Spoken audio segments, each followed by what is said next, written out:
most of my time in the last couple of weeks has been taken up by getting the layout kind of fitted with block detection and block detectors.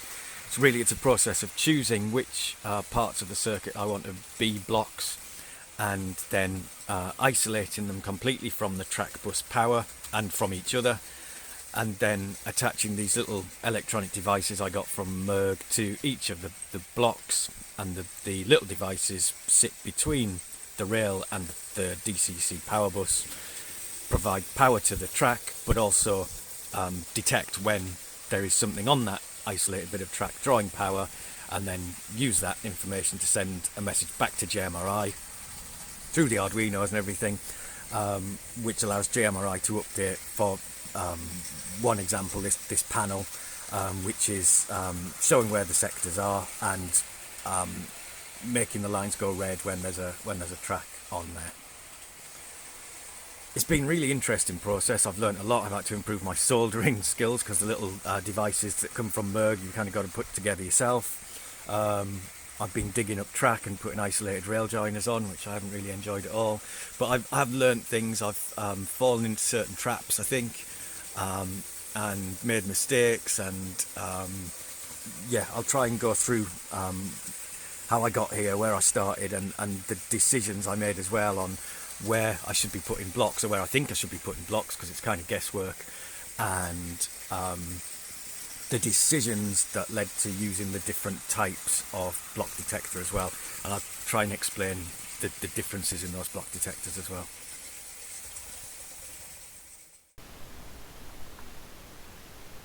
I had to give some thought as well then to where on the layout I wanted to put blocks and where they would be the most useful. This is a rough plan of the layout. The yard lines are wrong. I never got round to they kind of went in their own direction when I laid the track, and I never got round to updating the plan to reflect how they actually are. But there's basically one through line that comes through the yard for each, or sort of bypasses the yard for each line.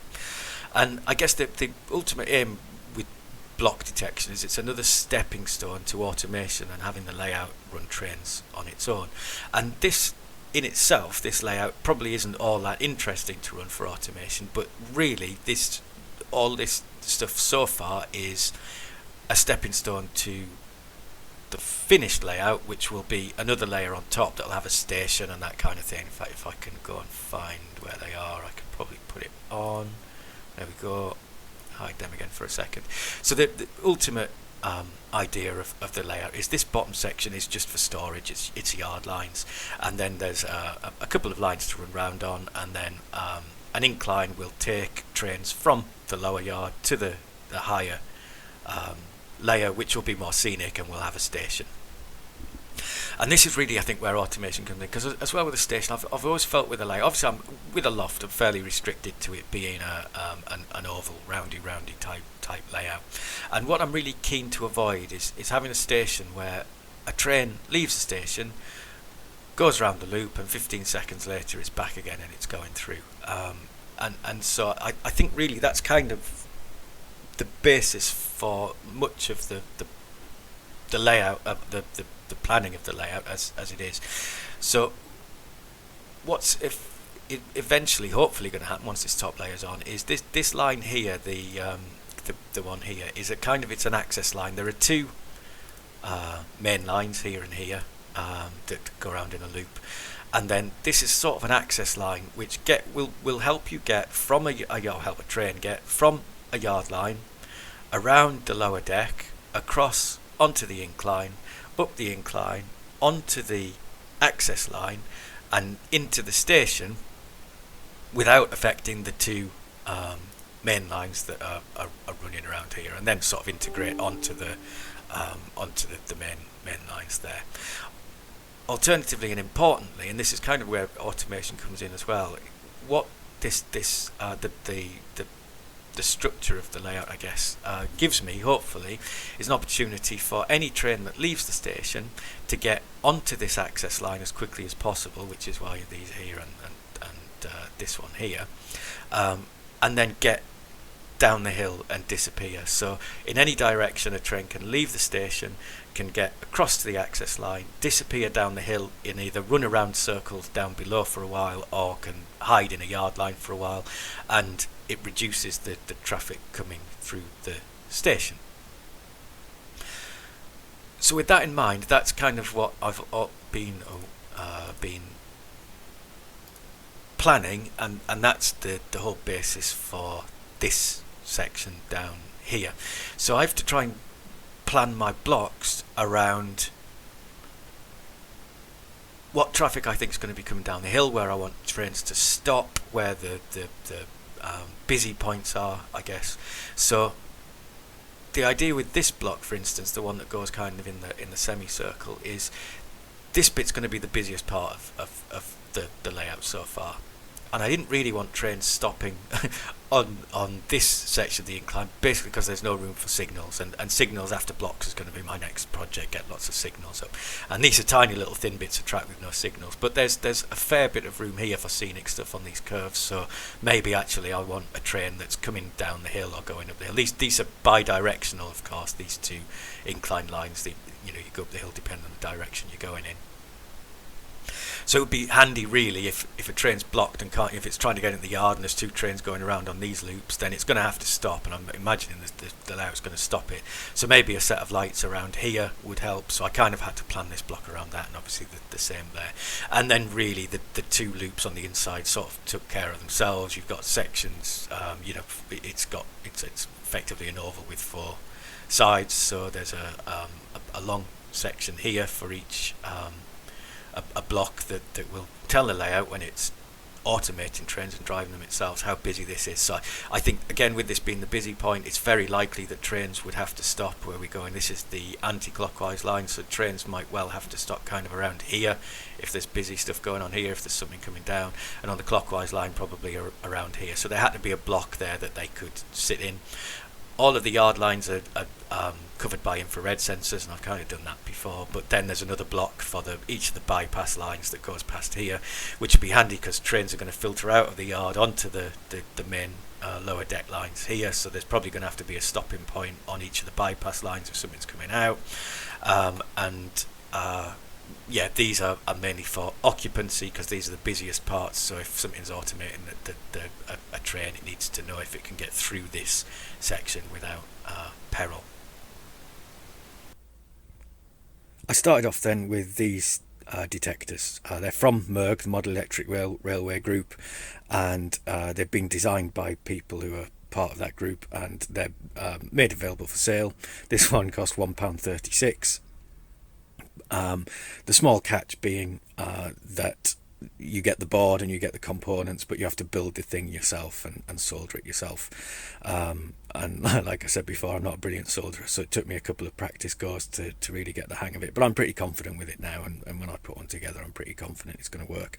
This one, I managed to cable up the wrong way around, so I think the red should be where black is and black should be where red is on this one.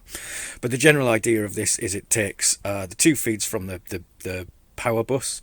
It does some clever stuff with it around here that detects whether there is current being drawn, and then these two go up to the track. So it sits in between the power bus and the track, and it does clever stuff. It has a LED on here, so before the data comes out of here and goes off into JMRI, you can tell if the thing's working because the LED comes on when the block gets occupied, and it goes off when the train exits the block. And with that type of detector, taking power from both of the track bus feeds and delivering them to the track, it's important that both rails at each end of the block are fully isolated for this one to work. So I had to dig up a lot of track and put isolating rail joiners on and then put it back down again. When I laid the track and got all of the dropper wires soldered onto it when I was laying this part of the track, I didn't really understand block detection, and I didn't wire the layout for it. So every few pieces of track there are a couple of droppers like this, and they go into the track bus.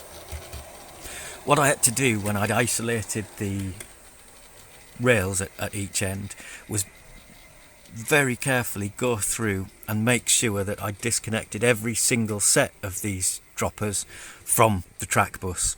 I think there were 3 or 4 along this particular section, so I just go along the rail, and where I can see these, get underneath and chop them, basically just get them isolated from the track bus, so that the entire stretch of track is unpowered and completely isolated at each end from the other rails and from the track bus. And then choose one of these sets of droppers to be the feed from the detector once the detector was in place. Here's one of those detectors in situ then. It's stuck to the underside of the baseboard. The red and black cable on the right go off to the power bus, and the red and black cable through the chop block go just up there to through the baseboard and onto the rail as droppers. And then this orange and black cable coming out are the data feeds that go to the Arduino, which then feeds it back to JMRI.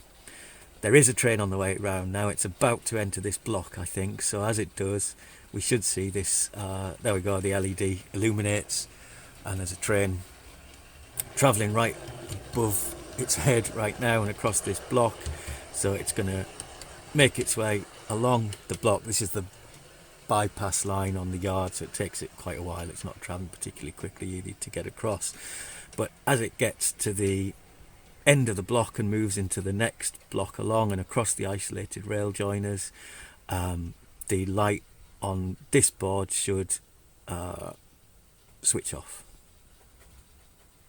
There we go, and obviously that has now sent updated status information back to JMRI, so JMRI now knows that this block is unoccupied.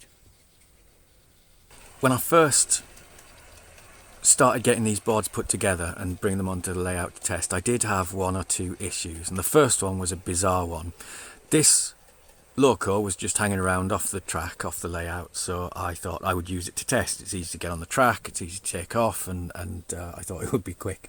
And what I found with it, really strangely, was when it was on the track, the detector was fine, the LED came on, but if I drove the train off the block and to another, out of the isolated sector, the LED stayed on the detector, and it pretty much stayed on no matter where the train was on the layout. So I checked my isolation, I checked the joiners, I checked that I didn't have any droppers that I hadn't noticed that weren't on, that were still connected to the bus, and I couldn't. It all seemed fine, so I just assumed it was my soldering, went back, made another one, brought it up, and it did the same thing. But what I did notice in the end was when I lifted the train up and took it off the layout, the LED went out. And then, of course, what I realised was it must have been this loco, because there were a load more trains all sat on the tracks on the layout down here. I think I counted 15 of them, 15 different locos that were sat on the layout, and none of those were triggering it, and they were all sat on the layout, they were all doing stuff. So I very quickly realised that for whatever reason, this particular Hornby Class 37 loco is, for reasons I can't even begin to fathom, is just setting all of the detectors off. So it cost me a day or two thinking it was me and checking my wiring and everything, but turns out it was this. So this has stayed off the layout for the rest of the testing. But even when I got that loco off, I was still experiencing what's best described as flickering from a good few of these detectors once they were in and connected up. Most of the time they would be fine. They would very strongly detect when a loco was on the block that they were monitoring, but when the loco left, they'd be flickering, and they would periodically just flash on and off for the rest of the lap while the loco was travelling around before coming on properly again. And every now and again it would send false positives to JMRI. And I looked back on the Merck forums and their knowledge base and everything, and what I discovered is these particular types of detector are prone to being triggered falsely. They're maybe a little bit oversensitive, and there was a quick fix documented on the Merg forums and knowledge base, and that was to add what's called a 4N7 capacitor between pins 2 and 3. This chip here is held on by a little harness thing that's soldered onto the board. So on the underneath, just solder this capacitor between pins 2 and 3 of the chip. I took the chip out while I was soldering just in case. And it sort of tidily fits. If you cut the legs down, it sort of tidily fits on the back of the board. It doesn't really impede anything. And since on the boards that were suffering from interference, whatever it was, since I've soldered these capacitors on, they've been absolutely rock solid. Having resolved those issues with it, and I kind of plodded on quite happily and got a lot of the blocks down and working. And it wasn't until I got to this point that I had to have a bit of a rethink. And the reason why I had to have a rethink here is because the blocks here that go on all three of these lines, that go roughly from where the super sprinter is there, right the way along down to where those coaches are there, maybe a bit further. Each of these blocks will contain at least 2 sets of points.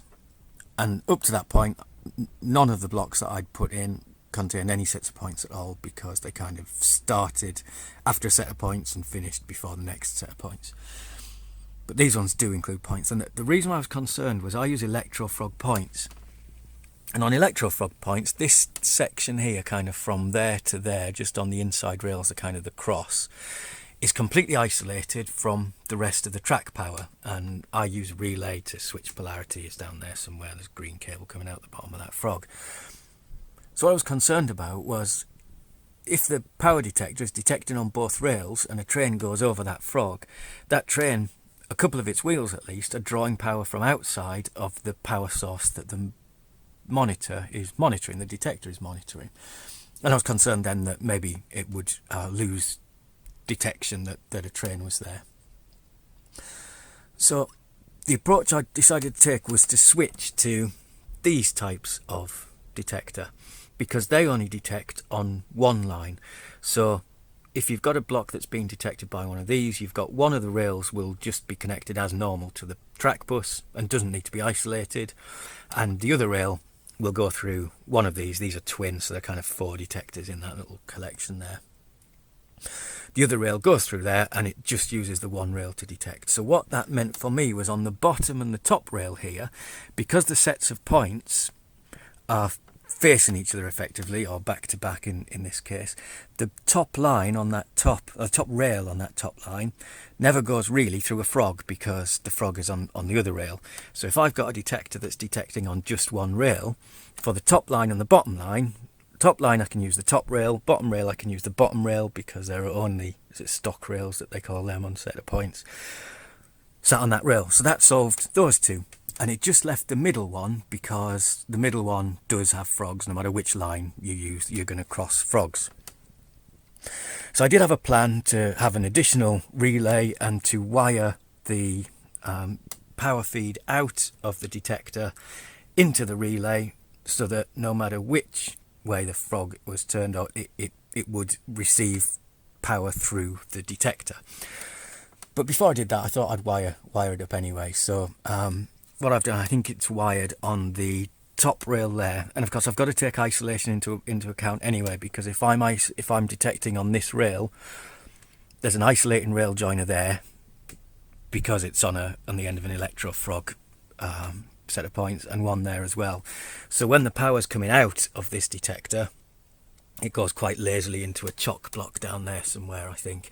And then I've got 3 feeds. So what I need to make sure is that, because there's an isolating rail joiner at the start of the block as well, down there, I need to make sure that this rail up to which line we want, this rail down through the stock rail and down to where that cut is there on the set of points is fed. And then obviously the frog there is fed independently anyway, but then there's another isolating rail joiner there and another one there, so this rail needs its own feed, and then the other side of the frog needs to be fed as well. So that's just why that chock block's there, and there are 3 cables going out onto droppers that already existed.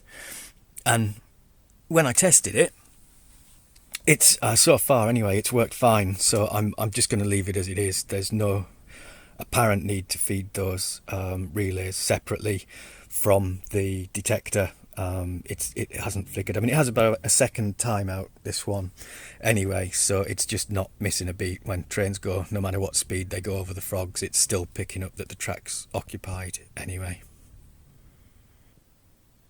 And that's pretty much it for getting the detectors built and fitted into the layout.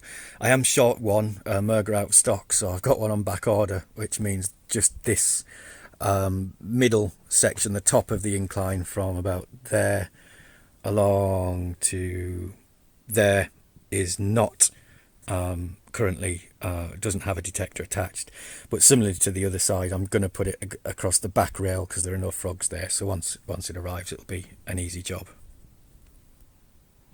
And once I got the detectors wired into the Arduinos, it was just then a case of them being treated like any other sensor, really. So a quick update to the Arduino sketch to get the input from whichever pin that they were connected to, and send that, set the CMRI bit so that the status of it gets updated in JMRI. And in sensors here, again, they just added like any other sensor. I think I've given them CD prefixes just so that they stand out. MS is micro switch, IR is infrared.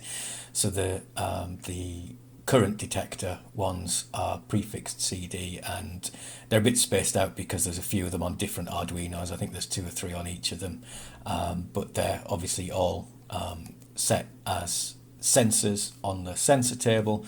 And then once we go into the blocks section, which is there, a block is then created to reflect each block. So clockwise lower junction, clockwise PC end, clockwise Raspberry Pi end. I need to be more imaginative with naming of ends. And yeah, they're all incline bottom, incline top. They're all just listed there. And once they're created as blocks, it's then just a case of going into the panel. This panel editing is so slow on a Raspberry Pi.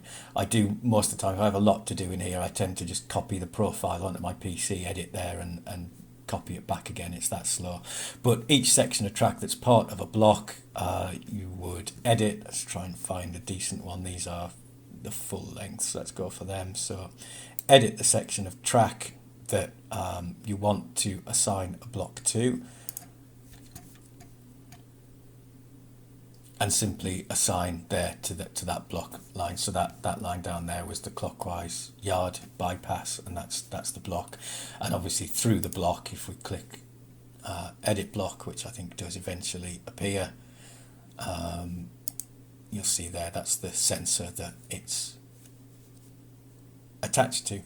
And that's how we get from installing that physical device under the layout, through the Arduino, through the data bus, into JMRI as a sensor. We then have a block that is controlled by the sensor that was added, and then in this layout here assign the section of track that we want to light up when it's occupied to that block. In order to try and demonstrate how this all comes together, perhaps better than I could do in words, I've put a few static cameras around the layout, and I've sort of fed them into a video feed and superimposed the panel over the top, and hopefully that will show at the same time as the trains are running around the layout how JMRI is interpreting that and is marking the various blocks as occupied. And once I'm confident that this all works, it's then moving on to I'm quite interested to put signals up and do signalling, but also automation, having the layout driving trains around itself and avoiding collisions based on the knowledge it now has of which areas of the layout are occupied.